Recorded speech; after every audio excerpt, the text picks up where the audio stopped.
Quando as normas de propaganda previstas na Lei 9.504 de 97 colidem com as posturas municipais, prevalece a Lei 9.504 de 97 ou prevalecem as posturas municipais previstas na legislação municipal? É possível usar na propaganda símbolos nacionais? Sim ou não? E símbolos de governo? São permitidos ou vedados na propaganda? E qual é a diferença entre símbolos nacionais e símbolos de governo? Essa e outras questões nós veremos na aula de hoje, para a qual eu te convido. Meu nome é Luciano, sou especialista em Direito Eleitoral com mais de 20 anos de experiência, mestre e doutorando em Filosofia Política.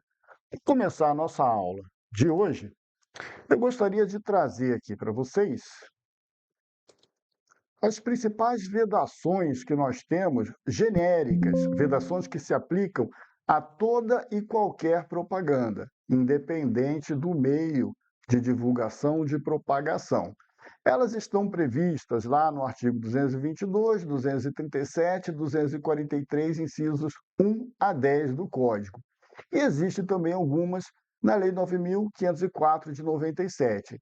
Mas, repito, essas são vedações ainda genéricas, previstas para toda e qualquer propaganda. Ainda não estamos trabalhando especificamente com as propagandas na internet, no rádio e na TV, ou as propagandas impressas. Chegaremos lá, mas ainda não é esse o ponto, tá bom? Então, considerando essas vedações genéricas, quais são os objetivos delas? Bom, primeiro, manter a paridade de armas, a isonomia entre aqueles que se lançam na disputa e suas agremiações. E também garantir a liberdade de voto, a liberdade de formação de pensamento do eleitor. Então, todas essas vedações não querem simplesmente engessar o procedimento, engessar o processo. O que elas querem é garantir a isonomia entre os agentes envolvidos e a liberdade de formação de vontade ou formação da vontade daquele que se manifestará nos pleitos, o eleitor, né? Porque isso aí é um dos pilares do Estado democrático, né? Então, como eu já mencionei em outras oportunidades, nós temos aqui, deixa eu tirar isso daqui,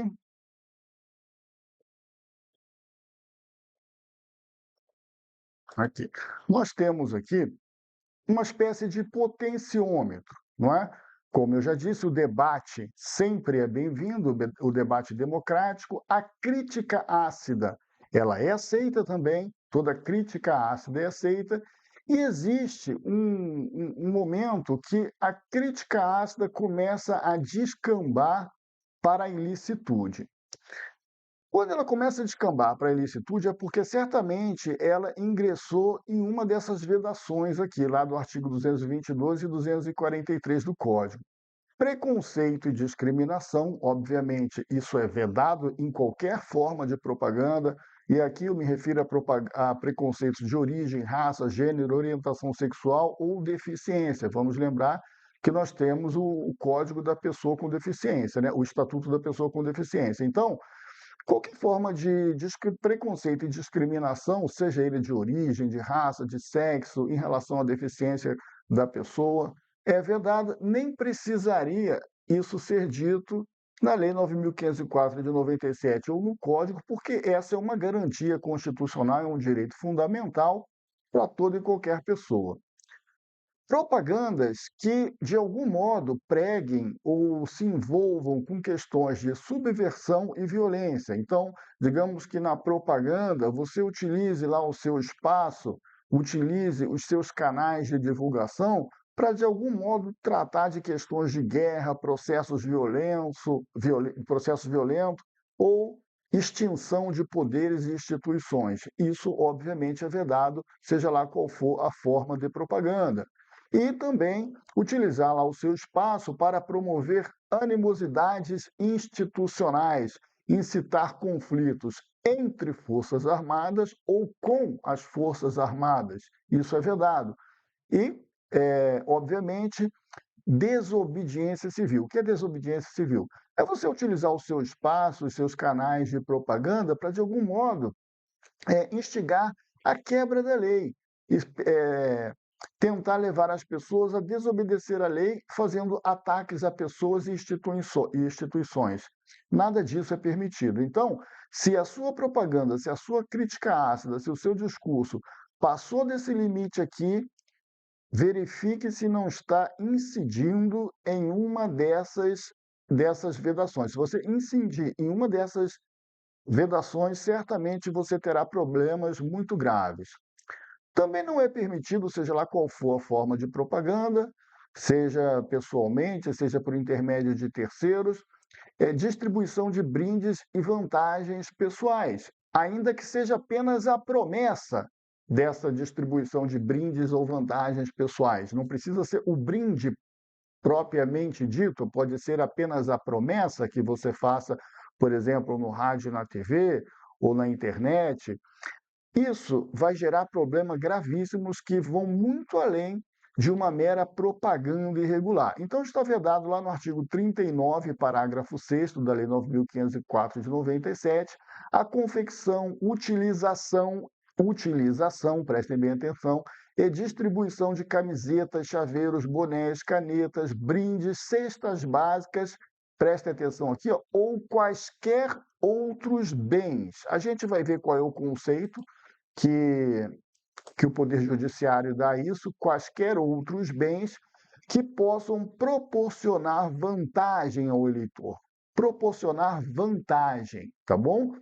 Então, mesmo que você considere aquilo, digamos assim, financeiramente relevante, materialmente muito simplório, se proporcionar, se puder ser considerado uma vantagem, aquilo está proibido como um brinde que é vedado, tá bom? Olha aqui o artigo 23, parágrafo 5º da Lei 9.504 de 97, que diz o seguinte, ó, veda expressamente quaisquer, tá, pessoal? Doações em dinheiro, troféus, prêmios ou ajudas feitas pelo candidato entre o registro e a data do pleito.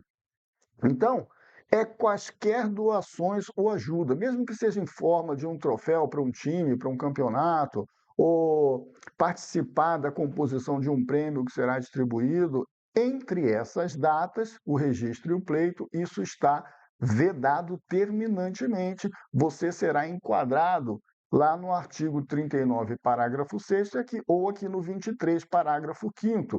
E as consequências não são nem de longe leves, porque, veja bem, existe lá um artigo na Lei 9.504 de 97, que é o artigo 30A, que veda a aplicação ilícita de recursos. O que é aplicação ilícita de recursos? Quando você utiliza lá os recursos da campanha para uma finalidade vedada na lei.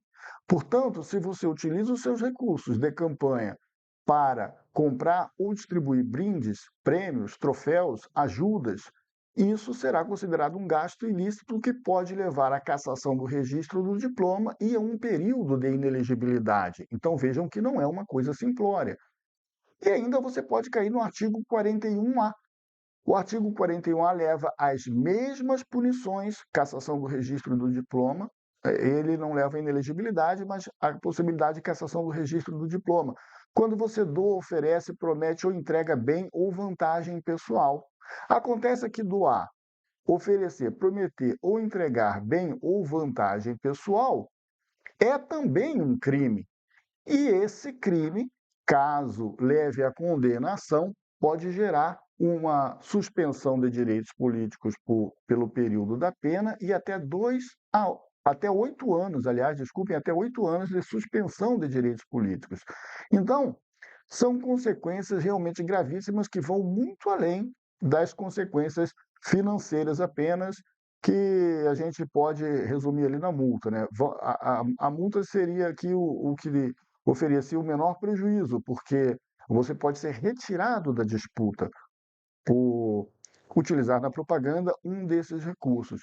E veja que o conceito de vantagem que é vedado é muito amplo. Eu trouxe aqui alguns exemplos de jurisprudências, de julgados, né, dos tribunais eleitorais. Veja aqui, ó, flores plásticas com panfletagem. Então, o que aconteceu aqui?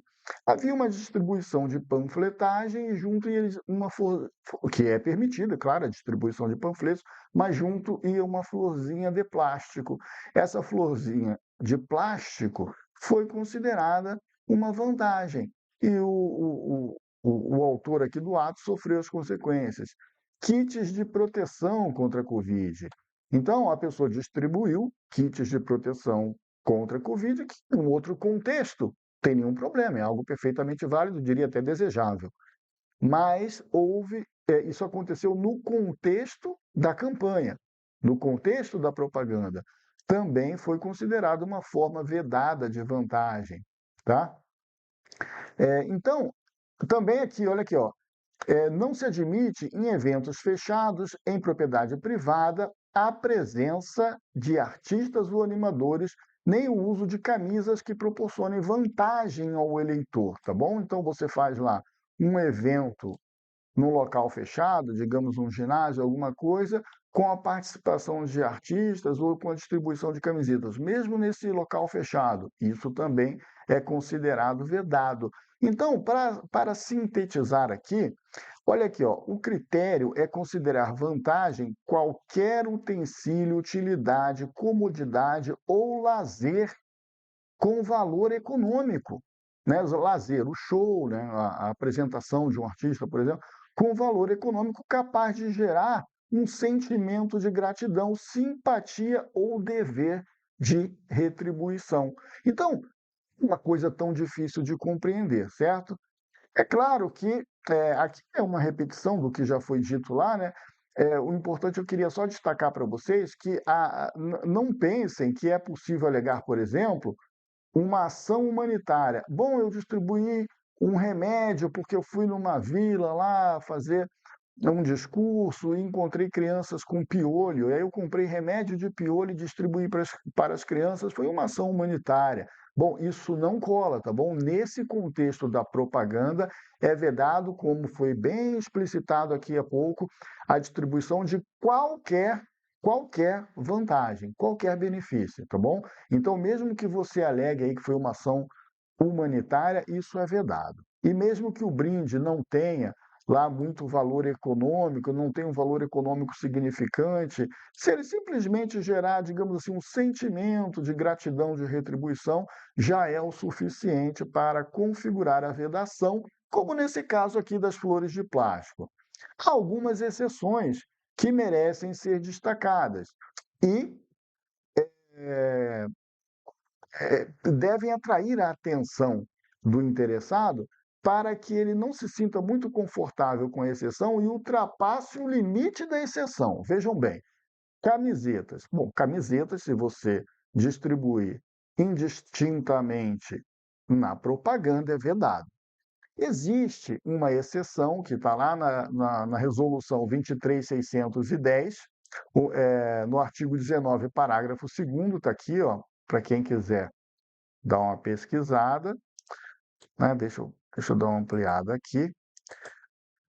Então, existe essa exceção que está lá no artigo 19, parágrafo 2º da Resolução 23.610 de 2019, que diz o seguinte: permitido camisetas apenas para os apoiadores ali da campanha, né? O pessoal que trabalha, os prestadores de serviço na campanha, atuando estritamente no exercício da função. Então, é aquele pessoal de apoio, pessoal que presta serviços, quando está atuando no exercício da função. Não é para ele ficar passeando no supermercado, jogando, vai para o campo de futebol no final de semana, vai para o estádio, não é isso, tá bom? Se for usado dessa maneira, pode causar constrangimentos para a campanha. Então, também não é porque você pode distribuir a camiseta para esse pessoal de apoio que isso pode ser feito de qualquer maneira. Veja que há limitações, tá? Então, há uma limitação no design da camiseta mesmo. Apenas a logomarca, né, da agremiação, seja coligação, partido que for, ou nome do candidato. Não falei número, ou seja, você põe lá a logomarca da agremiação e o nome do candidato que distribuiu a camiseta. proibido estampar fotos. Então, aquela prática antiga que tinha muito quando eu era criança, que o sujeito distribuía a camisa com a foto dele, uma mensagem lá, uma mensagem pedindo apoio, né? Isso não pode acontecer. Olha aqui, proibido estampar fotos, slogans ou pedidos explícitos de voto, né? Então, nada disso pode acontecer. Outra coisa que pode ser considerada uma exceção, reuniões, aquelas reuniões que são feitas, reuniões estratégicas nos bairros, nas associações, né? Que é legítimo nas campanhas fazer isso, não tem problema nenhum. Nessas reuniões, é tolerado que se forneça um pequeno lanche, café da manhã, caldos simples, em reuniões com os cidadãos. Isso eu tirei da minha cabeça? Não. Isso está em um acórdão do TSE de 2010. Quem tiver interesse pode dar um print aí na tela e pesquisar, está aqui o número do acórdão, tá? Isso está bem discriminado lá e é tolerado isso daí. Então você pode fazer que não terá problema se ficar restrito a esses limites aqui. E, é claro, a alimentação do staff. Então, aquelas mesmas pessoas lá para as quais a distribuição da uniformização ali da camiseta é liberada, dentro daqueles limites que eu já falei, sem estampa, sem pedido de apoio, apenas com a logomarca da agremiação e o nome, não o número do candidato, aquelas mesmas pessoas podem também receber alimentação durante o seu dia de trabalho. Aqueles apoiadores, aqueles prestadores de serviço podem receber alimentação. É permitido. Só que, vejam, existe um teto. O gasto total com essa alimentação não pode ultrapassar o limite de 10% do valor declarado para a campanha. Então, se o sujeito, nos gastos com alimentação, ultrapassar esse limite de 10%, lembra que eu falei do gasto ilícito, aplicação ilícita de recursos? Pode configurar uma aplicação ilícita de recursos, a depender principalmente do vulto, da despesa, quanto que isso ultrapassou. Então, é uma coisa que é bem interessante o sujeito prestar atenção, combinar lá com o seu staff, né, para não permitir que esses limites sejam ultrapassados, haja vista a gravidade das penas que podem atrair. Bom, outra vedação também, deixa eu colocar aqui, outra vedação também que é bastante ampla, né, para toda e qualquer forma de propaganda, é a vedação à perturbação do sossego público. Então, as propagandas elas não podem ser feitas de modo a perturbar o sossego público. A gente vai ver que há uma série de regras específicas para a utilização de carros de som, sonorização de comícios, tudo isso daí está muito bem regrado, muito bem, muito detalhadamente regrado. A gente ainda vai trabalhar essas questões. O que interessa aqui é saber que, seja lá qual for a forma de propaganda, se ela se der de modo a perturbar o sossego público, fugindo daquelas regras que nós vamos comentar em aulas futuras, você estará com problemas e certamente estará sujeito a multas. Higiene estética urbana. Bom, toda propaganda, seja ela impressa, seja ela sonora, ela deve é, observar as questões de higiene estética urbana e também, obviamente, as questões ambientais, certo? Então, olha, abusos como derrames de santinhos, pichações, uso de árvores e postes. Bom, isso aqui está terminantemente vedado, né? O uso de árvores e postes. Faixas são vedados, pinturas, né, em muros e tapumes são vedados. As exceções do artigo 37, quando as exceções do artigo 37, né, nós vamos ver que há uma série de exceções, conflitarem com a lei de postura municipal, prevalece a lei municipal, como eu já anunciei, como eu já antecipei aqui, já disse, né? Deixa eu mostrar aqui para vocês. Então, olha aqui, ó. Se nós tivermos lá permissões na lei eleitoral e vedações na lei orgânica, por exemplo, existe lá na Lei 9.504 de 97, existe a possibilidade de utilizar mesas e wind flags nas vias públicas, desde que não obstrua o trânsito de veículos e pedestres. Muito bem. Isso está permitido na Lei 9.504/97. Mas digamos que o município tenha lá uma lei de posturas municipal que vede expressamente essa prática, independente de ser no contexto da propaganda ou não, vede essa prática. Quem deve prevalecer? A lei orgânica e as posturas municipais. Quem disse isso? Tem certeza, Luciano? Sim, eu tenho certeza. Isso está aqui, ó, vocês podem copiar aqui, dar um print, dar uma lida aqui no acórdão, tá bom? É um acórdão de 2010 da ministra Carmen Lúcia. A edição de lei municipal não pressupõe intenção de desequilibrar o pleito, pelo contrário, representa a vontade da maioria. O artigo 243, inciso 8 do CE, do Código, né, homenageia a reserva constitucional do artigo 30. Ou seja, o artigo 30 da Constituição é aquele que cria uma reserva constitucional para legislar sobre assuntos de interesse local. E o artigo 243, inciso 8 do Código homenageia essa reserva constitucional, dizendo que quando a lei municipal de postura, né, a lei orgânica, a lei de postura, for antagônica, for contrária à Lei 9.504/97 ou ao próprio Código, ela vai prevalecer nessas questões de propaganda, certo? Então, lembrem sempre disso, prevalece a legislação municipal. Bom, outra que é meio óbvio, né, mas não custa falar, em toda e qualquer forma de propaganda é proibida a calúnia, difamação e a injúria, inclusive é crime e pode levar a 8 anos de inelegibilidade. E aí temos uma questão aqui interessante, que é dos símbolos nacionais e símbolos de governo. Por que que é interessante? Porque os símbolos nacionais, eles podem ser utilizados na propaganda. Símbolos nacionais podem, mas isso gera uma certa dúvida, porque os símbolos de governo não podem ser utilizados e, inclusive, é crime utilizá-los. Então, deixa eu dar uma adiantadinha aqui. Olha aqui, ó. Quando você utiliza, deixa eu pegar aqui, pronto. Quando você utiliza os símbolos nacionais, quais são os símbolos nacionais? Bandeira, o brasão, o hino, o selo nacional, tudo isso é permitido na propaganda, proibido o uso desrespeitoso ou depreciativo. Existe uma lei que trata dos símbolos nacionais e que ali fica explicitado o que é considerado um uso desrespeitoso ou depreciativo. Se você usa esse símbolo na propaganda sem infringir aquela lei, sem nenhuma infração àquela lei, está tudo certo, não tem problema.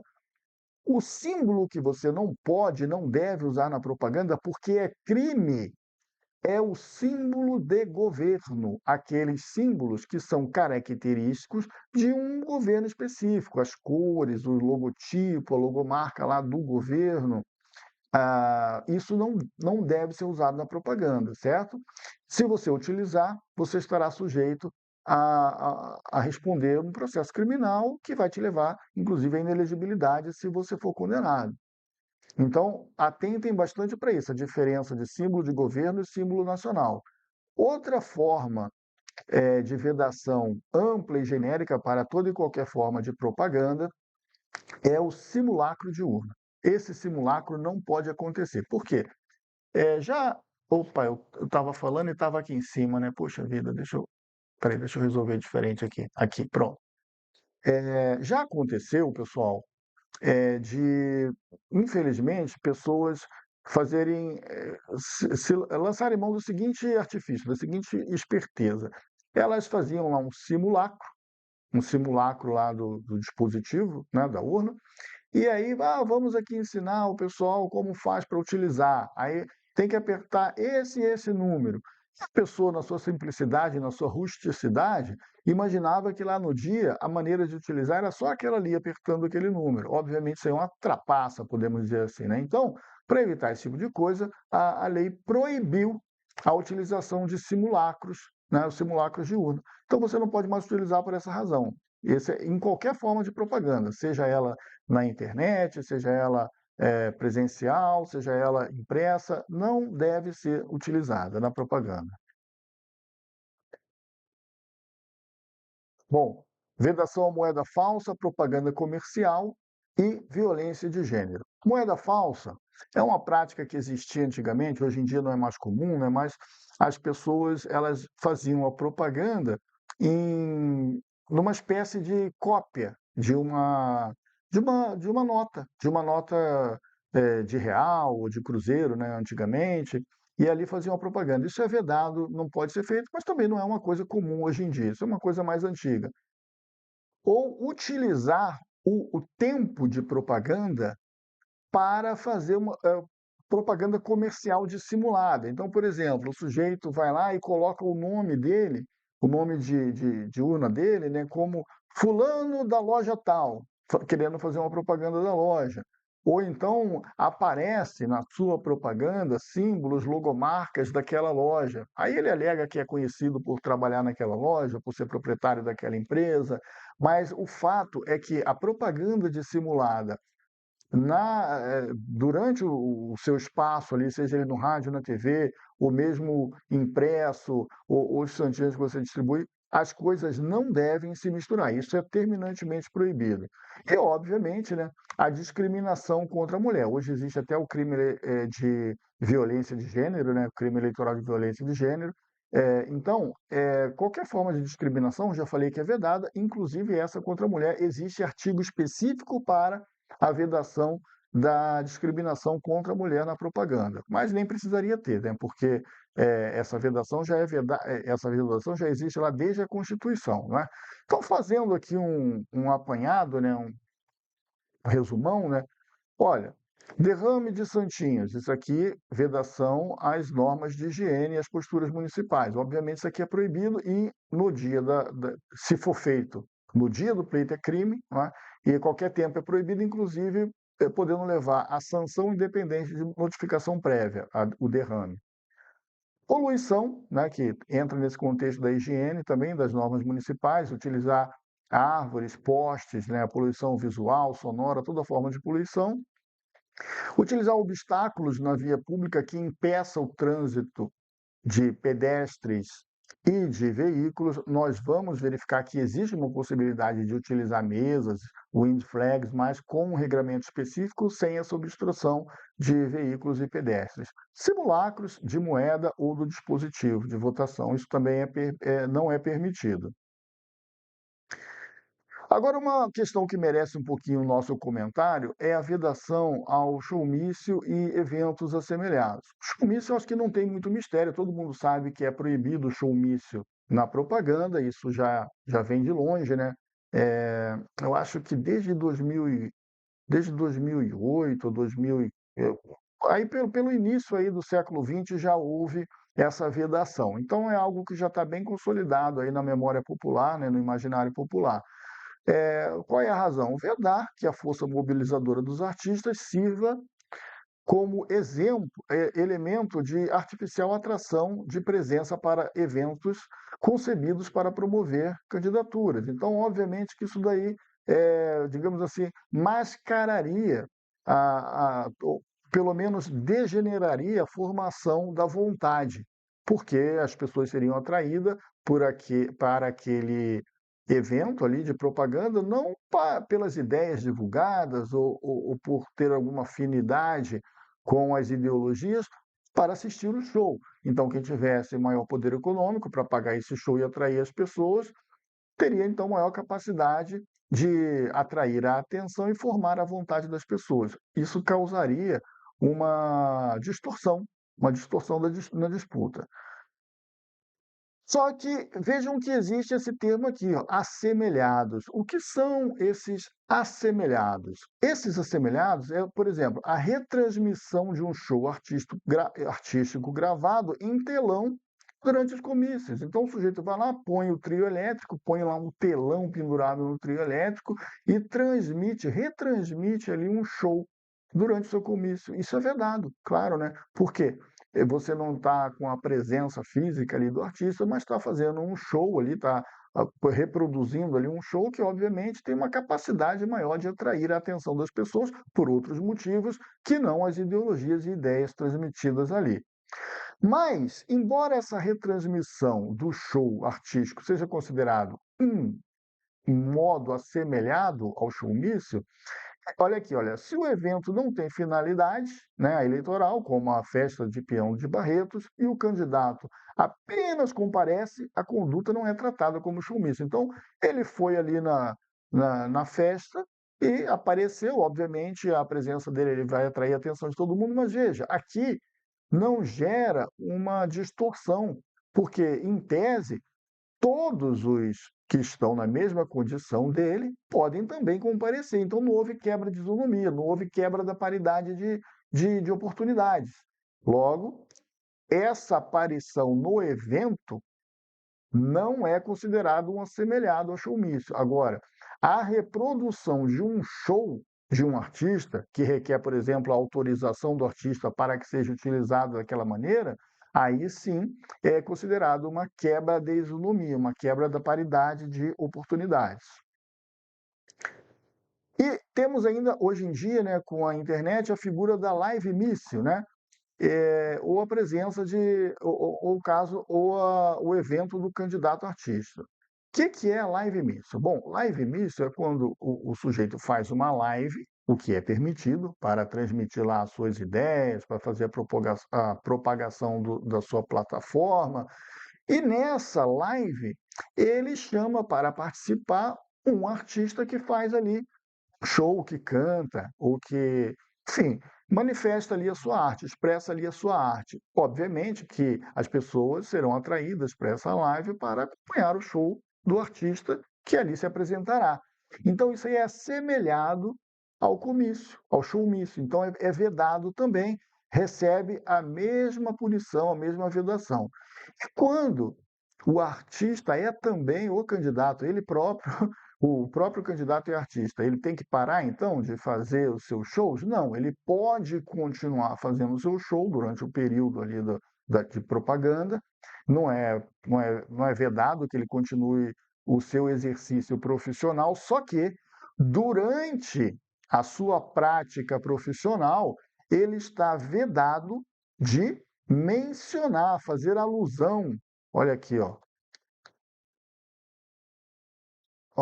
desde que, deixa eu pegar aqui a canetinha aqui, olha aqui, ó, desde que sem finalidade de animar comício e sem alusão à candidatura, ainda que subliminar, né? Então, ele pode continuar no exercício da profissão, pode exercer sua profissão, mas não fazer menção à disputa, naquele momento que ele estiver exercendo a profissão dele.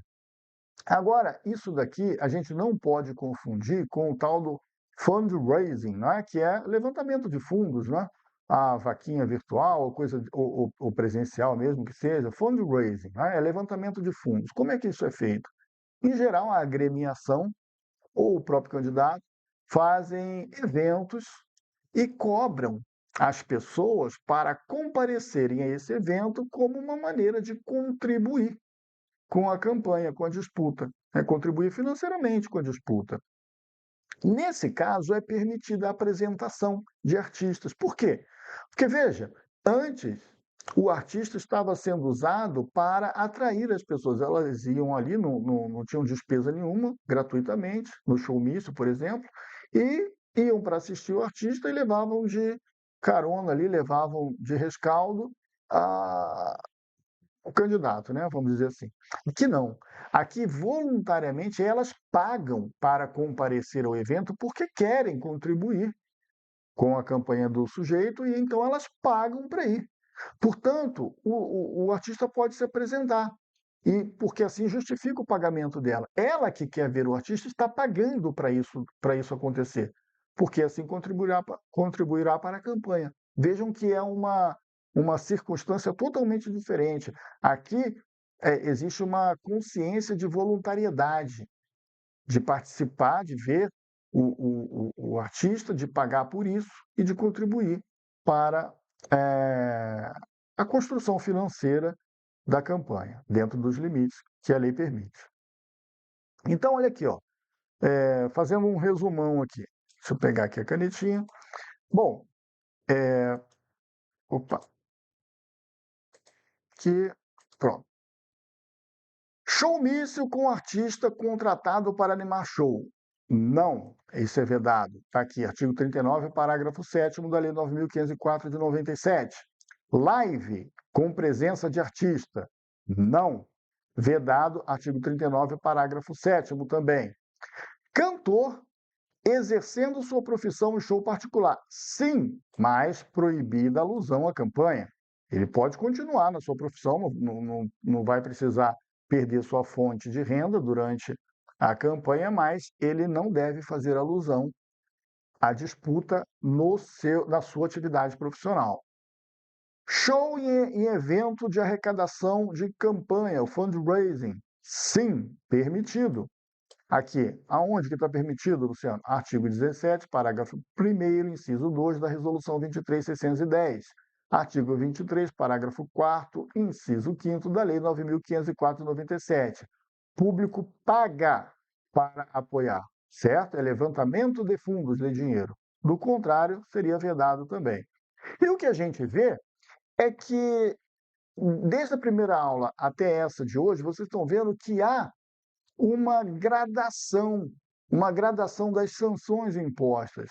Primeiro, a gente vem só com o poder de polícia, né? Então, a legislação vem só com o poder de polícia, que consiste, como eu já falei com vocês, na notificação para fazer cessar a propaganda irregular no prazo de 48 horas, dando prévio conhecimento ao candidato. Aí o candidato não faz cessar a propaganda irregular, o que acontece já? Representações para as penalidades pecuniárias. E se for crime, o Ministério Público vai ajuizar a ação. Ultrapassado esse limite, aí a gente já entra no campo da AIGE, né, da Ação de Investigação Judicial Eleitoral, que vai fazer o quê? Levar a um eventual inelegibilidade, cassação do registro do diploma. Então, as coisas vão se avolumando, vão se agravando conforme a intensidade e a contumácia do infrator, né? Bom, por hoje é só. Essas são as regras gerais que se aplicam a toda e qualquer propaganda, independente do veículo de propagação. Na próxima aula, nós vamos começar a tratar de regras específicas: propaganda na internet, propaganda impressa, propaganda em veículos de som, e aí a gente já vai conhecer essas regras específicas. Um abraço a todos e até a próxima aula.